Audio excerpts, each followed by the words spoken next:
नमस्कार दोस्तों, YouTube के महाविद्या ज्योतिष चैनल में मैं पंडित गुरुराज आप सभी दर्शकों का एक बार फिर से स्वागत करता हूं। दोस्तों, पिछली वीडियो में हमने जानकारी दी थी वृष लगन के जातकों के लिए कौन सा रत्न धारण करना उनके लिए शुभ होगा, इस विषय में आज हम बात करेंगे मिथुन लगन के जातकों के विषय में कि कौन सा रत्न उनके लिए अति भाग्यशाली सिद्ध हो सकता है, कार्य में सफलता दिला सकता है। इस विषय में आज की वीडियो में हम बात करने वाले हैं। तो दोस्तों, कुंडली में आप अपनी अपनी कुंडली खोल सकते हैं और कुंडली में देखें लगन भाव यानी प्रथम भाव में यदि आपके 3 अंक लिखा है तब आपकी कुंडली मिथुन लगन की कुंडली बनी। मिथुन लगन की कुंडली में बुध देव लग्नेश होते हैं, यानी लगन भाव के स्वामी होते हैं बुध देव। लगन भाव हमारा सेहत का भाव है, हमारे शारीरिक गठन का भाव है, हमारी पर्सनैलिटी का भाव है। बुध देव इस कुंडली में होते हैं चतुर्थ भाव के स्वामी, यानी लगन भाव और चतुर्थ भाव के स्वामी बनते हैं, यानी गाड़ी, वाहन, मकान, माता के सुख के कारक भी यहाँ पर बुध देव ही बनते हैं।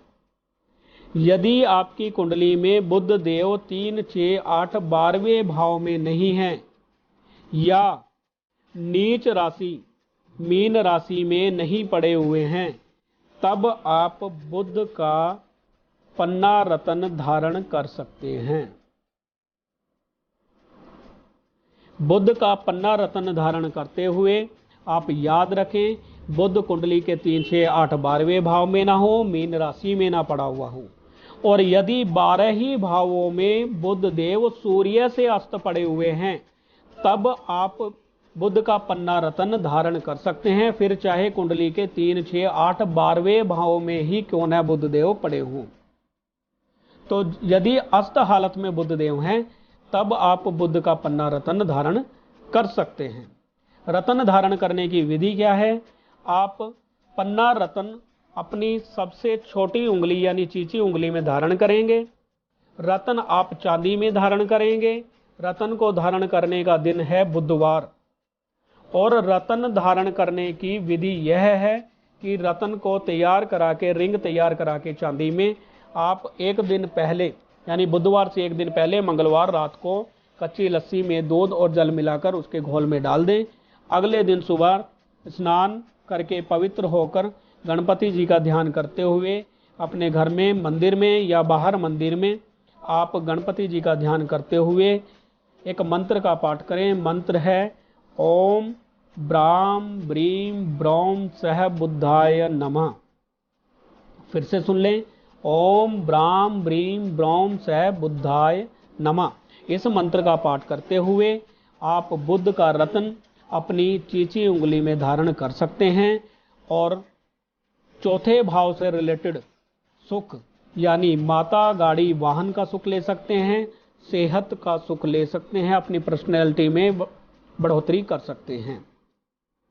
और यदि आपका बुध कुंडली में अशुभ भावों में पड़ा है, नीच राशि में पड़ा है, तब आप बुध का रत्न धारण न करें। फिर आप अपनी कुंडली में देखें कि पंचम भाव में आपके पड़ी हुई है तुला राशि। मिथुन लगन में पंचम भाव में राशि होती है तुला। तुला राशि के स्वामी होते हैं शुक्रदेव, और शुक्रदेव इस कुंडली में द्वादश भाव के स्वामी भी बनते हैं, यानी 12वें भाव विदेश यात्रा के, रात्रि सुख के, हमारे खर्चों के, शुभ खर्चों के।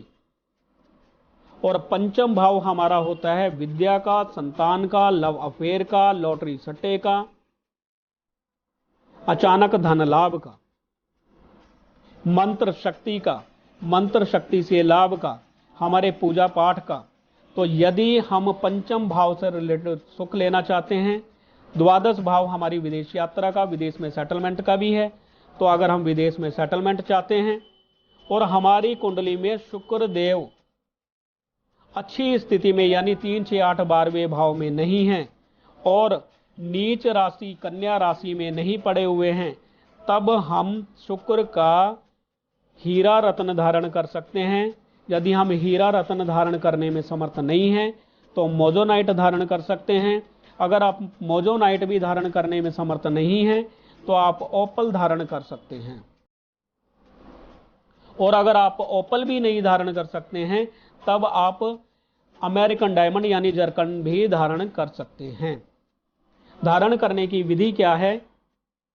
धारण करने की विधि यह है कि शुक्र का रत्न हीरा पन्ना क्षमा करें, हीरा या ओपल या मोजोनाइट या जर्कन, आप उसकी रिंग एक दिन पहले तैयार करें। एक दिन पहले उसको रात को यानी बृहस्पति की रात को आपने उस रत्न को कच्ची लस्सी में डुबोकर रख देना है। अगले दिन नहाकर स्नान कर कर पवित्र होकर आपने लक्ष्मी जी की प्रतिमा के सामने खड़े होकर लक्ष्मी जी का ध्यान करते हुए मंत्र का पाठ करना है। मंत्र है ओम द्राम द्रीम द्रोम सह शुक्राय नमः। फिर से सुन लें, ओम द्राम द्रीम द्रोम सह शुक्राय नमः। इस मंत्र का 108 बार पाठ करके आप अपनी मध्यमा उंगली में शुक्र का रत्न धारण कर सकते हैं, चांदी में या व्हाइट गोल्ड में या गोल्ड में भी धारण किया जा सकता है। तो दोस्तों, यदि शुक्र देव 12 ही भावों में सूर्य से अस्त हालत में पड़े हुए हैं तब भी आप शुक्र का रत्न धारण कर सकते हैं, फिर चाहे वह 3, 6, 8, 12वें भाव में ही क्यों ना हो। सूर्य से अगर 15 से कम डिग्री पर अगर शुक्रदेव पड़े हुए हैं, अस्त हालत में पड़े हैं, तब आप शुक्र का रत्न कुंडली के 12 ही भावों में कहीं पर भी पड़े होने पर धारण कर सकते हैं। आप समझ गए होंगे कि शुक्र का रत्न हमने शुक्रवार को धारण करना है, चांदी में, व्हाइट गोल्ड में या सोने में धारण करना है। शुक्रवार को धारण करना है, मध्यमा उंगली में धारण करना है। मंत्र ओम द्राम द्रीम द्रोम सह शुक्राय नमः मंत्र का पाठ करते हुए लक्ष्मी जी का ध्यान करते हुए पहनना है। तो यह शुक्र के बारे में था। यदि आपके शुक्र देव भी कुंडली में 3, 6, 8, 12वें भाव में पड़े हुए हैं या नीच राशि कन्या राशि के पड़े हुए हैं तब आप अपनी कुंडली में देखें नवम भाव के स्वामी कौन बनते हैं। नवम भाव के स्वामी बनते हैं आपके शनि देव, यानी भाग्य के स्वामी आपके शनि देव बनते हैं। विदेश यात्रा के स्वामी आपके शनि देव बनते हैं। आपके पिता से लाभ के शनि देव स्वामी बनते हैं। और तीर्थ यात्रा के स्वामी भी शनिदेव, धर्म को मानने के स्वामी भी शनिदेव बनते हैं। और आप यदि विदेश यात्रा करना चाहते हैं, भाग्य में वृद्धि चाहते हैं, तीर्थ यात्रा से लाभ चाहते हैं, धर्म में रुचि बढ़ाना चाहते हैं, तब आप नीलम रत्न धारण कर सकते हैं। नीलम रत्न धारण करने से पहले आप जांच लें, कुंडली में देख लें। यदि शनिदेव कुंडली में 3, 6, 8, 12वें भाव में हैं या मेष राशि में पड़े होकर नीच के हो गए हैं तब आपने कदापि नीलम धारण नहीं करना है। यदि आपने नीलम धारण किया तो आपके लिए अति अनिष्टकारी शनिदेव हो सकते हैं, यदि कुंडली के 3, 6, 8, 12वें भाव में पड़े हैं या नीच के पड़े हुए हैं। और यदि कुंडली में 12 ही भावों में किसी भी भाव में सूर्य अस्त हालत में पड़े हुए हैं तब आप नीलम धारण कर सकते हैं। अन्यथा आप किसी भी भाव में यदि 3, 6, 8, 12वें भाव को छोड़कर किसी भी भाव में यदि शनिदेव पड़े हुए हैं, नीच राशि के नहीं पड़े हुए हैं, तब आप नीलम धारण कर सकते हैं। 12 ही भाव में अगर आस्था हालत में बैठे हुए हैं तब धारण कर सकते हैं। और अगर 3, 6, 8, 12वें भाव में पड़े हुए हैं, नीच राशि के पड़े हैं, तब कदापि धारण नहीं कर सकते।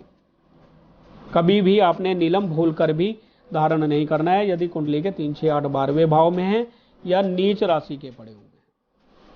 अब नीलम धारण कैसे करना है?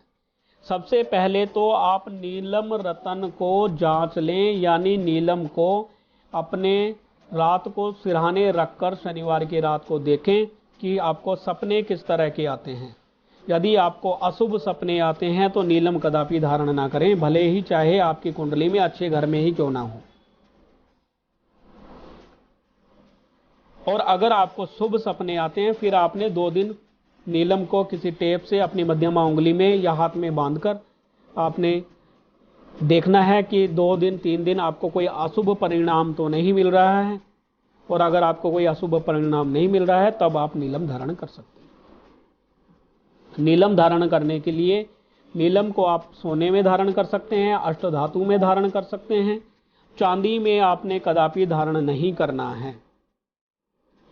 नीलम रतन धारण शनिवार को करना है, मध्यमा उंगली में धारण करना है। 1 दिन पहले कच्ची लस्सी में डालकर अगले दिन यानी शनिवार को आपने शनि देव के मंदिर में जाकर या शिव जी की प्रतिमा के सामने खड़े होकर घर में शनि देव के मंत्र का पाठ करना है। शनि देव का ध्यान करते हुए ओम प्राम प्रीम प्रौम सह शनै नमः, फिर से ध्यान कर लें, ओम प्राम प्रीम प्रौम सह शनै नमः, इस मंत्र का 108 बार पाठ करें और शनि देव का ध्यान करते हुए मध्यमा उंगली में रत्न धारण कर सकते हैं। यदि आपकी कुंडली में तीनों ही ग्रह 6, 8, 12वें भाव में भी नहीं है, 3, 6, 8, 12वें भाव में नहीं है और नीच हालत के भी नहीं हैं, तब आप यह देखें कि कुंडली में सबसे कम डिग्री किस ग्रह की है, यानी 10 से नीचे किस ग्रह की डिग्री है। जिस ग्रह की डिग्री 10 से नीचे है, कमजोर है, उस ग्रह का रत्न आप धारण कर सकते हैं। यानी लगन का स्वामी बुध की डिग्री अगर 10 से नीचे है तब आप बुध का पन्ना धारण करें।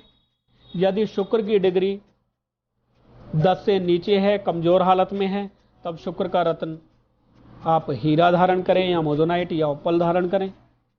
यदि शनि देव की डिग्री बहुत कमजोर है, 10 डिग्री से नीचे नीचे पड़ी हुई है, कमजोर हालत में है, तब आप शनि का नीलम धारण कर सकते हैं।